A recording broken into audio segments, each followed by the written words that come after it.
Welcome to the Sisterhood Collective podcast, where we empower women to break barriers, overcome limiting beliefs, and achieve true success. I'm your host, Laurie, entrepreneur and founder of 5 successful businesses. Join me as I share proven strategies, interview inspirational leaders, and provide behind-the-scenes insights to help you level up in your business, career, and in life. Because together, we can get further faster. Okay, let's dive in. You know, in this crazy fast-paced world we're living in right now, it's pretty easy to find ourselves lost in our own pursuit of professional success, and we get lost in our own little world. We're so immersed in work and our deadlines and our ambition that I think we forget that wealth comes not only from our achievements, but in, I guess, the richness of our connections. When you think about it, how many times have you found yourself isolated? But you're surrounded by the noise of the little wins that you've just had this weekend. But you're also still missing out on laughter and shared moments. We already have our friends from the past, those schoolmates that you had for years, the ones we've shared so much with and probably shared our dreams and secrets with.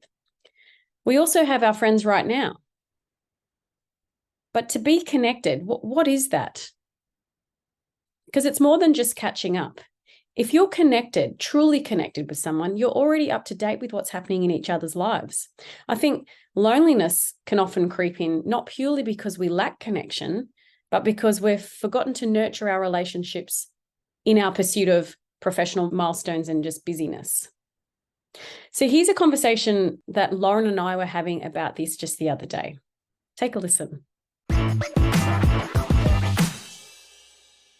So Junior, today I'm really wanting to talk a little bit about loneliness because so many people that I'm talking to at the moment feel it, including myself, which is weird, right? Because we have so many people in our lives. Like for me personally, I've got so much going on. But all these women, even while I was away overseas and I went to those women networking programs, they're saying that it's lonely. And a friend of mine who I ran into literally on the plane, actually, she is a globetrotter. She does so well from a business perspective. She's an employee, but she's paid extremely well. She travels the world. And she said, I love my life. It's amazing. I'm traveling all over the world and I've got a great income. I could pretty much do everything and anything I want, but I'm lonely. Like I can't find my people that actually, I guess, understand the lifestyle that I have and the lifestyle that I want to have, or even just get me. So it's really hard to kind of meet people that just accept you for who you are. And then another friend said to me, would you believe, that they had a friend that actually works as a hostie with the mostie for the private jets and has an amazing lifestyle traveling the world, obviously this first class kind of lifestyle that you would imagine.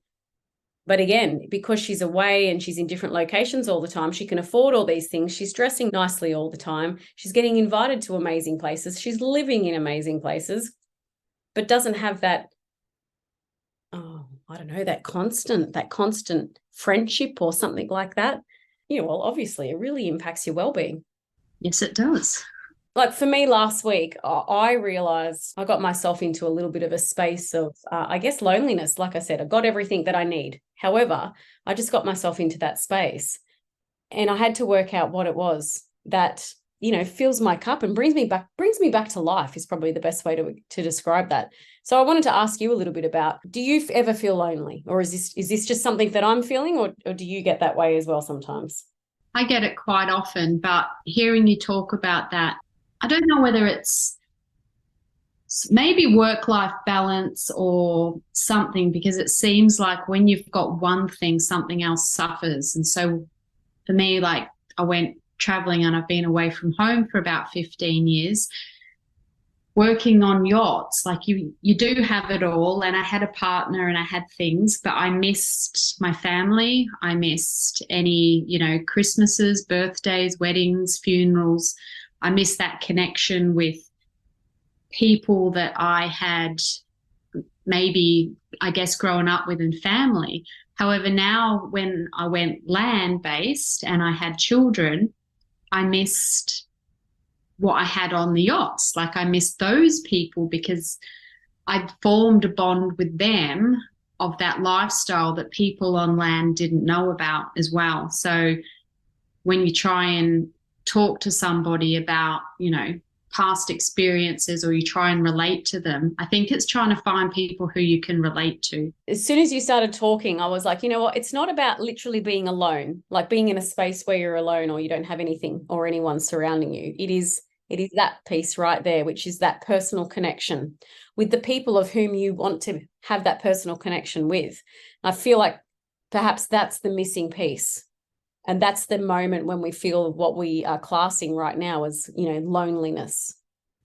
Yeah, and it is weird because also if you do have friends, everybody's so busy at the moment that you don't really want to intrude on somebody and say, hey, do you have an hour to catch up with me or something? Because sometimes you do need more than 5 minutes. You just want to have that sort of connection. And then also, I think it's difficult if you maybe don't have a partner as well, that you put emphasis on being lonely. I don't even know how to describe it really, because I don't think enough emphasis is put on friendships, because best friends and close friends can be just as rewarding as having a partner as well. And that's what I think there's not enough maybe talk about that. I don't know whether it's trying to have it all, because when you do have one thing, you don't have the other, and just trying to balance it. But also when you're lonely, you've got to think to yourself, I think, oh, you've got this and you've got that and you've got that. And why do you feel lonely? And sometimes I don't know. And then other days you're okay. That's true, right? Like sometimes you're like, I feel lonely, and then you are affected and impacted by it to the point where you don't necessarily want to go and exercise, or you don't actually want to work that day, or you don't even really want to talk to people. And then other days it impacts you, but you're like, I'm just going to go and take myself out for a walk and just have some alone time anyway, and listen to a podcast, or, whatever it is, listen to your star sign updates, whatever it might be that you randomly do. And so you embrace that moment of being quiet, I suppose. I think a lot of it, though, comes down to regular connection.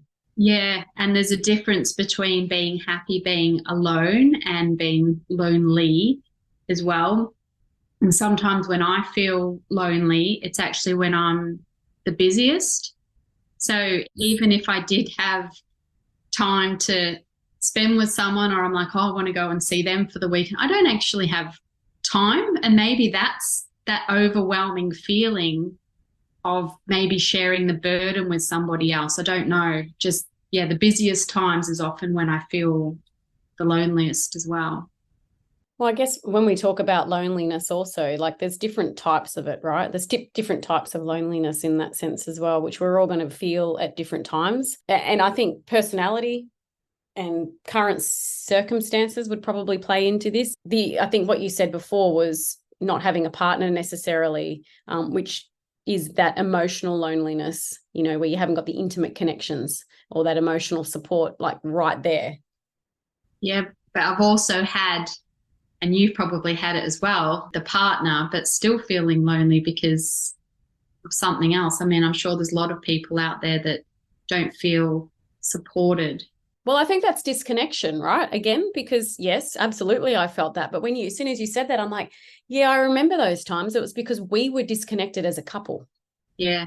I don't know about you, but I've read those studies where they've said, a couple, they're trying to decide whether they split up or whether they come together, and then their psychologist or counselor has said, you need to be intimate and physically intimate every night for a week or whatever, and see how that works. And I've read these studies, and it could have just come from the Woman's Day, so it could be completely dodgy and not, true. But I loved the outcome of that was that they were intimate, because that intimate connection made them open up to each other again and made them feel supported. And obviously they were, speaking each other's language of sorts, or their love language, or whatever that happens to be. But that intimate connection created a better relationship between them. I don't know how true that is, but I mean, it has to have something to do with it, because, I mean, we were talking earlier about that intimacy, even with children, and that needing a hug or just physical touch to feel relaxed, at peace, at home, whatever you want to call it. So there's that emotional loneliness that you say that primarily partners or whatever. But then there's that social loneliness or not having friends or acquaintances in the space, which I mean, it certainly happened for me when I moved to San Diego. I was in like a whole new location and I didn't know anybody. Same thing when I moved to Abu Dhabi, you know, eight years ago or whatever. I didn't know anybody. So I had to start fresh. I had to create a whole social network, but I was lonely. And I find, like, for me, when I'm lonely, this is what I'm just thinking right now. I feel like the first thing I do is I stop exercising, which is my favorite thing to do, which is the worst thing to do, is to stop exercising. So we've got emotional loneliness, social loneliness. Then the other thing was it's called transient loneliness, which is this thing that, yeah, it comes and goes. It's just occasionally you feel it and then it kind of goes. And I think that's pretty common with most people. And then the fourth one is the chronic loneliness, which is persistent and long-term feelings of loneliness. That's the one that has the more significant impact on mental health and well-being. But again, all comes down to this social connection thing.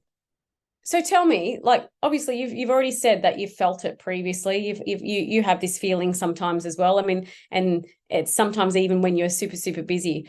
What are some strategies? What are things that you do, or that you, if you think back, has like literally kicked you out of that space? I guess it's making an effort to connect with someone who's the closest to you. So that when you call me, I get all happy. Yay! Because that's what I did. Like I was feeling a little bit crazy last week, but it was due to a PTSD thing for me, which I recognized and went, which for the first time actually. So it was a bit of a heavy couple of days, and because of that, it had an impact. And that impact for me was to just put myself into a little bit of a cave and put myself into a little hole, which of course then resulted in feeling loneliness and not supported and not connected and all those sorts of things, all of which, by the way, I created myself. And how did I get myself out of that? And the way that I did it was I reached out to my people. Like anyone and everyone that knows me knows that I need my tribe, or my peoples are my rock, my everything, right? And I think what I actually realized myself personally was that I can't not connect with people regularly. And actually, it was this weekend in particular. It's been a like a light bulb moment where I'm like, I need to be more conscious of making this connection. And so the last couple of days, 3 things happened.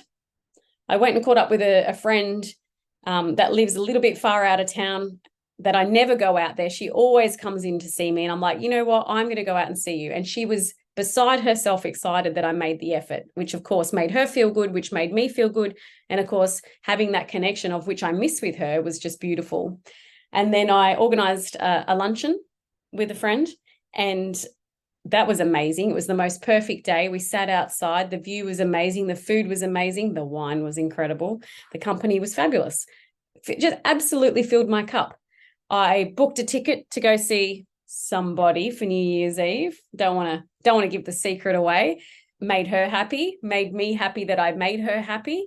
And then also, I just found out my dad at the same time. I'm like, Dad, come and visit me. It's been 4 years. And he went and booked tickets to come and see me for a week, next month, which I'm beside myself excited about as well. So all these little connection things, it's like I put this effort into it and suddenly made all these things happen, which literally flipped my world back up to the right way, which gave me motivation.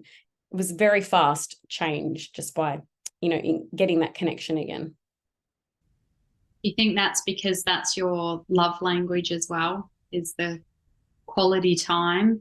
You're spot on. My love language is quality time, and time, the one thing I don't have too much of, to be fair. I like to definitely allocate it to my people. They're the most important thing. Yeah, I think that's the same as me, because mine's quality time. And I used to always think, oh, why do I spend all my money going to visit these people or that people or catching up? And I always used to come home to see my family, and not that I resented it, but I was like, oh, why don't I, book a trip to go here or somewhere else? And I'm sort of new to the love languages. And now that I know what it is, it's okay that that's where I'd want to spend my money, because that's what fills my cup too. So when I have more money, there's people that I want to go and visit, and that excites me. But for me at the moment as well, being new back home, which, I thought it would be a lot easier to integrate back here, it's been more difficult. This has been, I think, the loneliest.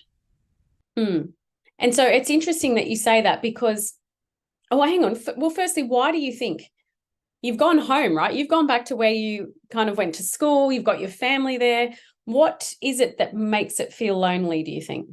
Partly I'm in hiding, and partly because I am not maybe the same person I was when I was here. I've got different responsibilities. I can't just go out and see people. A lot of people that I know live at least an hour away. And I know that doesn't sound like it's very far, but it is when you've got kids. So I don't actually know many people who have got children my age. I don't know whether I just haven't made an effort, or I'm trying to hold on to the friendships that I already have because they're important to me, and because I'm busy. I mean, I don't have time. There's been, a couple of people that I've run into, and they're not my people. So I don't really know what to do. I'm kind of stuck in limbo at the moment with my loneliness. You're not the only one, obviously. We obviously talked about this in our mastermind actually just last week, and it was a common topic. Everyone feels it, firstly. But what I noticed in that group was also the need to connect with people. And so one of the tasks, if you recall, because you've got this homework as well, it was to each month you've got to at least connect with one person each month. But not only just saying, hey, you've got to connect with one person, I took it that step further and said, well, you actually need to write that person's name down on our plan, and you need to tell me who that person is, and I'm going to be checking in to make sure that you are connecting with that person. So you can't just say it. You've actually got to take the action step to connect with those people.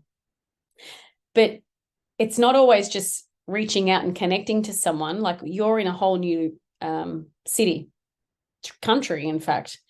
So by just connecting with someone once a month, that's not going to do it. That's not going to cut it for you, and other people that are in the same space. So, I talk about this myself, like going to the gym. Even when I'm, taking Lulu out for a walk, people talk to me all the time. And of course, as you know, someone looks at me sideways, I'm like, oh, hi. And I start talking to them too. So I'm already engaged in a conversation. But again, I like that. So I guess that's for you as well, as you need to find some things you can do, I guess, activities where you are able to connect with other people, whether that's volunteering at, school tuck shop or school canteen, or I don't know what schools do these days, but they have mum volunteer or go on those excursions, or go to a gym of sorts, or Pilates or something like that. I think it comes down to, I think you did it was the podcast as well, of finding your people, because as you get older, it is harder to find friends, and you've got to start again, and you've got to know everybody's history, and you've got to spend a certain amount of hours with someone before you can really call them your friend. So I guess it's not laziness, but it's daunting, and it's like, oh, do I have time for this? And I've got to put in an effort. And if you put all your effort into one person, and then you're like, oh, they're nice and everything, but they don't understand where I've come from or what I'm trying to do. And then you've got to go find somebody else. And then it just ends up being you're making excuses. Whereas in actual fact, I just want to hang out with the friends that I have. And I think I bring it upon myself is because you can't, because they live on the other side of the world, or they live thousands of kilometers away. So then you just like drown in your own loneliness because you can't see them. And then you're like, I don't want new friends. I've got friends, but I know I need to make new friends, but it's exhausting to start again. And from having this type of lifestyle that I've had and you've had, not many people understand it. So I feel a bit mute at times because I feel like people don't want to hear it. People don't want to know what I've been doing because they can't relate to it. So I don't have any history of being here. I don't have any experiences. I haven't been to any places that people talk about. Like, I barely know restaurants, activities, places to go on holiday now. The only thing I can relate to is things that I did 15, 20 years ago. And then things that I speak about, it's just like, oh, okay. So there's no common ground. So I need to find something, I guess, like you said, maybe the gym or Pilates or yoga, or go and do that where I can find a new common ground. Yeah, and I think that's literally the key is you've got to find a social setting that resonates with you, that that you're engaged in, not forced to speak to people at school pickup or speak to other mums and dads at a school location because your kid goes there. It's like you've got to choose something that you want to do, like whether that is Pilates or whether that is going to book club or even if it's going to the local cafe every day and even working a little bit from there or whatever that happens to be. But you've got to find the social setting that you feel like you belong to. And then when you're comfortable there, you need to, start, I guess you've got to put yourself out there. It's hard work, right? Because there's the fear of rejection then too, or judgment, people not even wanting to talk to you, like, what is she doing here? What, all those sorts of things. You got judgment and fear. And this adulting is hard, and it is always changing for everybody. I think everybody is in the same boat to some degree. Like, you could have had the same friends your whole life and you were only friends with them because you went through school with them, but you actually might want to do something else. But how do you break out of a friendship group that you've had for 20 odd years? Well, another setting or a circumstance is when you split from a partner and you've got mutual friends, and then that's a major life change there where you're splitting, you two are splitting. Who takes the friends on, and how do the friends react to the both of you? I've seen people go through that has been really hard work. Move to another country. Move to another country, or completely lost all those friends because the other partner may have taken those friends on and the other partners had to start fresh. Yeah, everyone's got something, don't they? I mean, we always talk about this as the mindset, and if you can just recognize what it is for what it is, and you're allowed to have down days as well. So you can enjoy them as much as you can, not go to the gym, eat some things, but you've got to find a way, I guess, to pick yourself up because, no one's coming for you. You've got to do it yourself. Are you talking about a knight in shining armor? He's not coming in on his horse. Oh, he's not coming. You're your own responsibility, aren't you? But it is good to have these conversations and then like, oh yeah, I really need to do this. But it's also good to know that other people feel the same way, because people don't have these conversations a lot of the time. You don't go out and meet your girlfriend and just go, well, I'm lonely. I mean, you can. It depends what friend it is. I said it to a friend just yesterday, actually, at lunch, and said, I had, a really lonely week last week. Laurie, you can reach out to me anytime. I'm like, oh, I know. But then we started talking, and I said she has a charity organization, and they're doing a fundraiser, and two are coming up, actually. And I said, I'd love to volunteer and just help. She said, oh, no, you don't need to help. I said, no, seriously.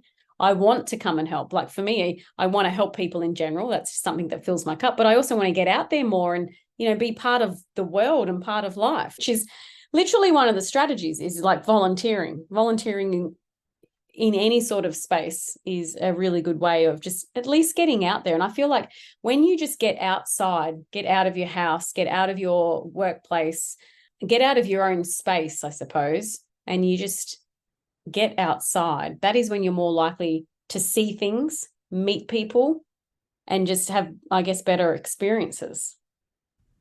Yeah, and make time. Make it a priority, right? So I've got some of the strategies, I think, for coming out of this lonely space, I suppose. And we all feel it differently. So different strategies will resonate differently with everybody, but is reaching out to family, friends, or acquaintances, not waiting for them to reach out to you. You actually just taking that step. And even in your case is reconnecting with old friends and colleagues. Another really good one is joining groups. There's groups and clubs, particularly on Facebook. Like when you move to a new town, I know here in Australia, I know overseas as well, little regions or suburb areas or villages will have like a village community where you can post on there. They share information that's going on in the local businesses or even in the neighborhood or something like that, or things like our members room. The whole point of that's to connect with people that are probably feeling the same way as you. We've chosen to have females only, so it's a safe space for the women. Also other groups that just maybe there's hobbies there that you're interested in that you could just suss out and join. But you have to also go that step further, not just by joining. You have to actually engage in them. You can even do it on social media. You can volunteer, which I've already spoken about. You can attend those social events, like whether you're going to a charity event or a women's networking event or some sort of business seminar. You could take classes, whether you go to cooking classes or language classes or something like that. Just one, to learn, I guess, a new skill, but also to meet people. And the big one is exercise, right? Joining any sort of fitness class or a sports group. Play some volleyball or something. It made me laugh because when I was pregnant with my first daughter, I decided to do Spanish classes with my dad while I was here. I came here to have her, and we must have been there, I don't know, for about 10, 12 weeks, I think the course was. And at the end, everyone in that course thought that me and my dad were together. Ew. I was pregnant. And you were mortified, the both of you.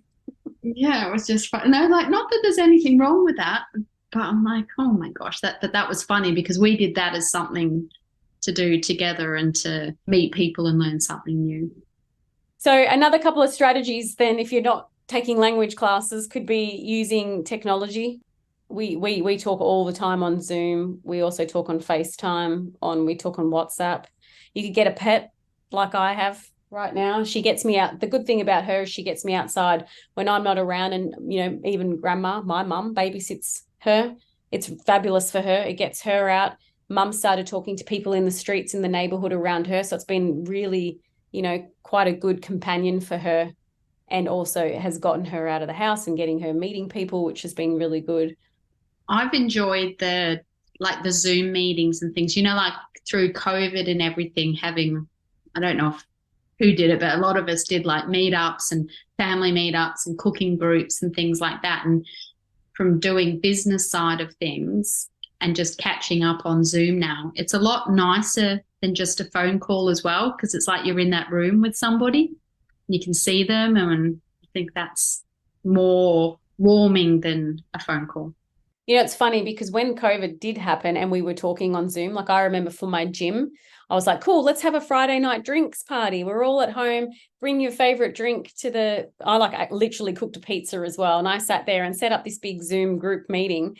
And it was kind of awkward for the first one, right? Like, because if you're on Zoom and you got 20 people in the room, only one person can talk. You can't all talk over each other and everything. And so it's like you're having a conversation with everybody. It's not like a one-on-one conversation. So it was a little bit awkward. But as you say, like now it's such a common way of communicating for people, businesses, personally, and all that. It's heaps easier to navigate. Yeah, no, it's good. And I guess the last few things is that you can attend like support groups, counseling or therapy of sorts. And I guess the most important thing is not to, if you're feeling that loneliness or whatever, is to practice self-compassion, not to talk to yourself negatively, and try to avoid that self-isolation. Like you said earlier, though, sometimes it's okay to just to be in your own space. And I 100% agree. You just need that, right? It's like a reset. It's therapy in itself. And you yourself know when it's time to not be in your own space. So I guess it's a combination of these strategies that will work, and people have to find their own way. And I guess I don't know if I'm necessarily helping anybody by talking about it, but for me personally, talking about it reminds me that I'm not the only person that feels like this. And I think there's comfort in knowing that other people feel like that, because we normalize it. It makes it more comfortable for me to actually speak to someone about it, like I did just yesterday, my poor friend. I'm like, did you know I felt lonely? She's like, what? I'm like, she's like, you shouldn't feel. I'm like, oh, I know. And, but like I normalized it. I didn't make myself feel down about the fact that that's how I felt or anything. I just like, oh, I had this moment and we just talked about it like normal people, like any other topic. And I think that's important as well, right? Because it allows you to be proactive about building the connections and overcoming it. Yeah, I've just had another thought as well of what you were saying there, is that I think sometimes you feel lonely because you base everything on your past experiences and maybe the past lives that you've had in different periods of your life, or maybe when you were with someone else, or when you were living in another country or another suburb, or you were in a different job. So you had different friends in that job and it's not the same there. But you've actually got to get your mindset around the fact that this is where you are right now and what can you do now. Exactly. Embrace the now. Stop living in the past. Yeah, even if the past was really good. Different parts of your life, you tend to look back on the good parts, whether it's your high school or, that time of your life where you were like doing a lot, or you went traveling, or you were in a job, or you got promotion and you had all your mates at work, but then they leave, or then all your friends get married, or you move, or you do something, and you tend to regress sometimes and live there, and you're never going to be there. So that, I think that's important too, and I need to think about that now as well. This is my life now and I need to make the most of it. And if I want to make new friends, or I don't want to be lonely, then what can I do to make myself feel better? Like I said, no one's going to do it for you. Just in closing here, I guess loneliness doesn't have to be a permanent shadow.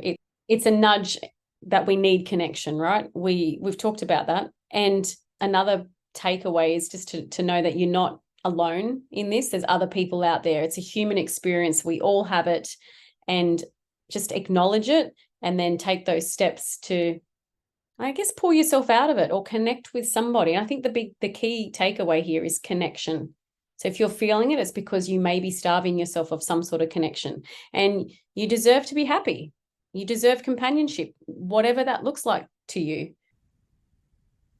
Loneliness is this tricky thing we all deal with. It's not just about being physically alone. It's this feeling of disconnection, like something's missing. And it's pretty sneaky. It can pop up at any time. You can be in a crowd, surrounded by people, but still feel like you're standing on an island. So if you think about it, we get so caught up in the daily grind, our hustling, chasing success, that we forget the real gold is in our connections. And I bet you've had those moments too. Maybe sitting in a meeting or hitting a milestone at work or in your business and thinking, is this it? Is this all I have? Loneliness creeps in when we're so busy climbing the career ladder that we forget to build and nurture our personal bridges. And I am guilty of this myself. We've got our friends, right? The ones from back in the day, sharing our secrets and our dreams. And then we've got our friends we're hanging with right now. They're witnessing all the ups and downs. But being connected isn't just about catching up over coffee. It's when you're already in sync with each other, where you don't really need planned meetups because you're living and breathing in each other's stories. I think loneliness hits when we've got all these connections, but we're not feeding them. So here's your reminder just to slow down, look around, and then cherish your connections. Loneliness doesn't stand a chance when we take a moment to nurture the bonds that really matter in our lives. Thank you for joining us on the Sisterhood Collective podcast. Remember to hit that subscribe button so you don't miss out on any upcoming episodes. And if you want to be the first to hear what is new at Sisterhood Collective, you can find out more on our Instagram, or you can sign up to receive our weekly newsletter and let the good times continue to roll. Now it's time to turn your clear vision into bold action. I'm Laurie Drummond, your host, and until next time, keep striving to live that best life. Take care, and we'll see you soon.